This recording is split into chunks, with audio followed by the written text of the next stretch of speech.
नमस्कार दोस्तों, मेरा नाम आजाद है। आपका बहुत बहुत स्वागत है हमारे चैनल पॉजिटिव क्राइम पॉडकास्ट में। अगर आप हमारे चैनल पर नए हैं तो इसी तरह की कहानियां सुनने के लिए प्लीज हमारे चैनल को सब्सक्राइब कर लीजिए, बेल आइकन दबाना ना भूले। तो चलिए आज की कहानी शुरू करते हैं।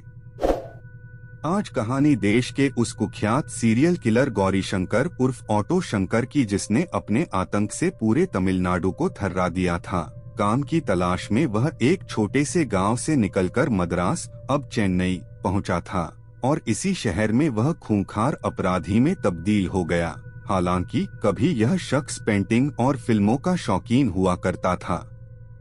फिल्मों का शौकीन एक ऑटो वाला जिसने पहले शराब बेची, फिर लड़कियां, और जब इतने से मन न भरा तो सीरियल किलर बन गया। ये कहानी शुरू होती है साल 1955 से। गौरी शंकर की तमिलनाडु के वेल्लोर जिले में पैदाइश हुई। बचपन वेल्लोर में गुजारने के बाद गौरी शंकर पहुंचा मद्रास। फिल्में उसका पहला प्यार थीं और उसे लगता था मद्रास जाकर फिल्मों में एंट्री मिल जाएगी। उसके पास पेंटिंग का हुनर था। पेरियार नगर नाम की एक जगह पर वो पेंटर का काम करने लगा। रंग जमा, काम चलने लगा। गौरी शंकर ने शादी कर ली, 4 बच्चे भी हो गए। फिर एक रोज एक हादसे में पत्नी की मौत हो गई। यहाँ से गौरी शंकर की जिंदगी ने एक नया मोड़ लिया। 80 के दशक के शुरुआती सालों की बात है। तमिलनाडु की सरकार ने शराब पर बैन लगा दिया। पीने वाले प्यासे थे, सो एक नया मयकदा ढूंढा गया। मछुआरों की बस्ती में तिरुवनम्यूर से महाबलीपुरम तक ताड़ के पेड़ों की लाइन लगती थी। ताड़ से बनती थी ताड़ी। इलाका सुनसान था, सो पुलिस का भी कोई डर नहीं था। जल्द ही धंधा फलने फूलने लगा। गाड़ियों में भरकर ताड़ी शहर में पहुंचाई जाने लगी। इस काम में थोड़ा रिस्क था। पुलिस वाले गाड़ियों की तलाशी लेते थे। एक नया तरीका ढूंढा गया। ऑटो रिक्शा कम ही रोके जाते थे, सो ताड़ी सप्लाई करने के लिए ऑटो इस्तेमाल किए जाने लगे। एंटर गौरी शंकर। पत्नी की मौत के बाद गौरी शंकर पेंटिंग छोड़कर ऑटो चलाने लगा था। ताड़ी के धंधे में फायदा देख वो भी इससे जुड़ गया। मुनाफा तगड़ा था। उसने अपने भाई और कुछ और लोगों को भी इस धंधे में जोड़ा और कुछ ही सालों में एक छोटे मोटे गैंग का लीडर बन गया। काम अच्छा चल रहा था, लेकिन गौरी शंकर को और तरक्की करनी थी। उसे एहसास हुआ कि गैरकानूनी धंधे चलाने के लिए कानून के हाथ मुलायम करने जरूरी हैं। उसने पुलिस वालों से पहचान जोड़ी। ये पहचान उसे ले गई कानून बनाने वालों के दर तक, नेताओं तक। शराब का धंधा जल्द ही जिस्म के धंधे में तब्दील हो गया। ऑटो रिक्शाओं की संख्या अब एकवचन से बहुवचन में तब्दील हो चुकी थी, लेकिन अब उनसे ताड़ी नहीं, लड़कियां सप्लाई होती थीं। इस धंधे ने गौरी शंकर को एक नया नाम, नई पहचान दी। Auto Shankar, underworld don. Don के 3 हाथ, मोहन, एल्डिन और शिवाजी, तीनों ने मिलकर जल्द ही ऑटो शंकर को तिरुवनम्यूर का सबसे बड़ा डॉन बना दिया। पेरियार नगर अभी भी शंकर का गढ़ था। यहाँ झोपड़पट्टियों में सेक्स का कारोबार होता था। इस कारोबार के लिए लड़कियां कुछ अपनी मर्जी से आती तो कुछ जबरदस्ती लाई जाती। निजी जिंदगी में शंकर अब तक तीसरी शादी कर चुका था। इंडियन एक्सप्रेस में सितंबर 1990 में छपी पत्रकार के टॉम थॉमस की रिपोर्ट के अनुसार उसकी तीसरी बीवी का नाम ललिता था और ललिता ही वो पहली शख्स थी जिसका उसने हत्या किया था। हुआ यूं कि एक रोज ललिता शंकर के दोस्त और उसके लिए दलाल का काम करने वाले सुदालाई मुथु के साथ भाग गई। दोनों ने मिलकर सेक्स का नया धंधा शुरू कर दिया। ये देखकर शंकर बौखला उठा। अक्टूबर 1987 की एक रात की बात है। शंकर ने ललिता को अपने पेरियार नगर वाले घर में बुलाया और मारकर उसकी लाश ठिकाने लगा दी। करामात देखिए कि उसने यही कमरा फिर एक बूढ़ी विधवा को 150 रुपया महीना किराए पर रहने के लिए दे दिया। इस बीच सुदालाईमुथु ललिता के गायब होने से परेशान था। उसने शंकर से पूछा तो जवाब मिला कि वो इंडिया टूर पर है, कुछ वीआईपी लोगों को स्पेशल सर्विसेज देने के लिए। कुछ 2 महीने बाद शंकर ने सुदालाई को भी अपने घर डिनर पर बुलाया और उसकी भी हत्या कर डाली। सुदालाई को ढूंढते हुए उसका एक दोस्त जिसका नाम रवि था शंकर के पास आया तो उसने उसे भी ठिकाने लगा दिया और उसने रवि की पत्नी को एक खत भेज दिया कि रवि मुंबई चला गया है।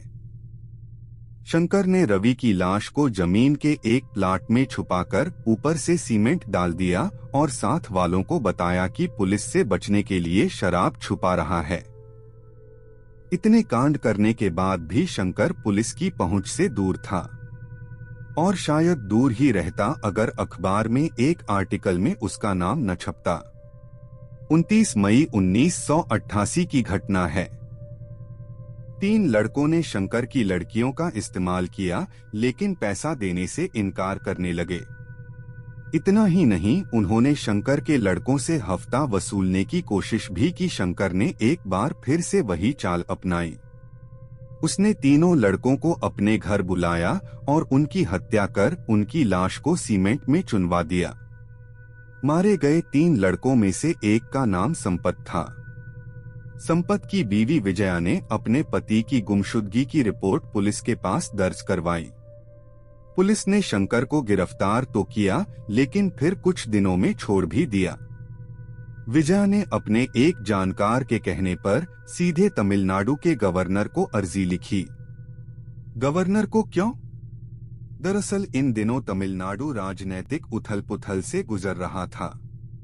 मुख्यमंत्री एमजी रामचंद्रन की मौत हो गई थी, इसलिए राज्य में गवर्नर शासन लागू था। विजया ने गवर्नर पीसी एलेक्जेंडर के पास अपनी समस्या पहुंचाई। गवर्नर ऑफिस से पुलिस को लताड़ लगी लेकिन पुलिस वाले उल्टा विजया को धमकाने पहुंच गए कि वो ऐसी शिकायतों से बाज आए। विजया ने अपने एक जानकार से मदद मांगी जो पेशे से पत्रकार था। उसने ये पूरी कहानी अपने अखबार में छाप दी। मजबूरी में पुलिस को केस दोबारा खोलना पड़ा। पुलिस ने शंकर के पूरे गैंग को रिमांड पे लिया और भरपूर खातिरदारी की। शंकर का दायां हाथ एल्डिन सबसे पहले टूटा।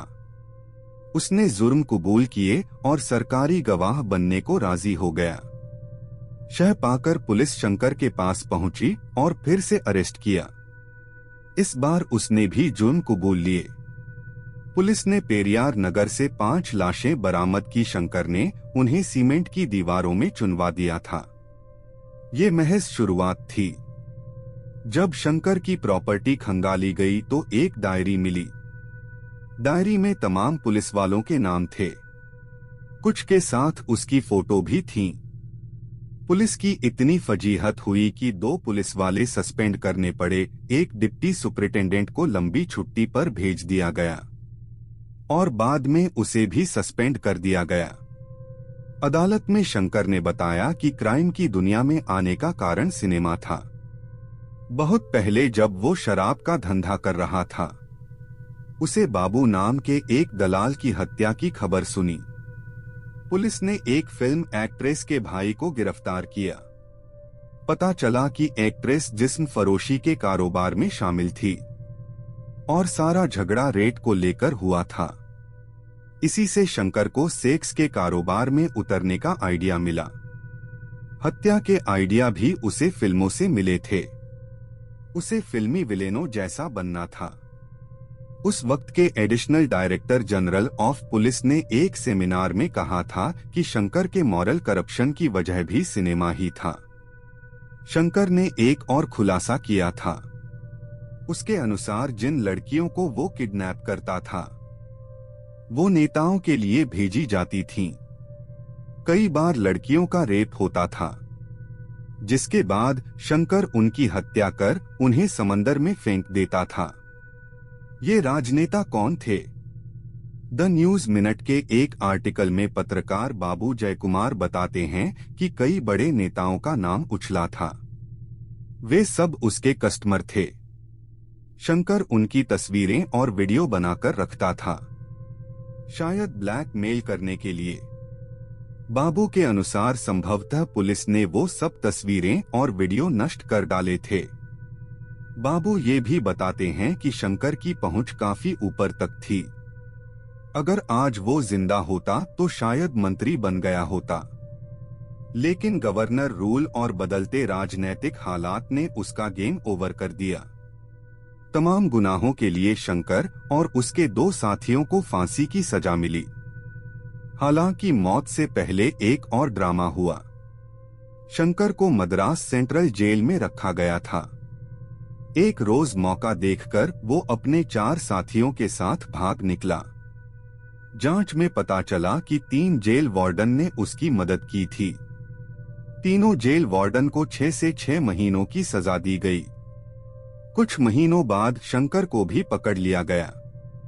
उसे दोबारा जेल में डाला गया। यहाँ भी उसकी ऐश थी। जब वो चाहता जेल में उसे खाने को पीने को जो चाहे मिल जाता। ये सब जिन राजनैतिक कॉन्टेक्ट्स के बदौलत हो रहा था, उनकी मदद से शायद वो फिर भी बच जाता, लेकिन जेल से भागने की वजह से उसकी सजा में छूट के सभी रास्ते बंद हो गए। उस वक्त राष्ट्रपति की कुर्सी में शंकर दयाल शर्मा बैठते थे। उन्होंने शंकर की मर्सी पिटीशन रिजेक्ट कर दी। 27 अप्रैल 1995 सालेम जेल में जल्लाद ने फांसी का लीवर खींचा और गौरी शंकर उर्फ ऑटो शंकर की फिल्मी कहानी का अंत हो गया।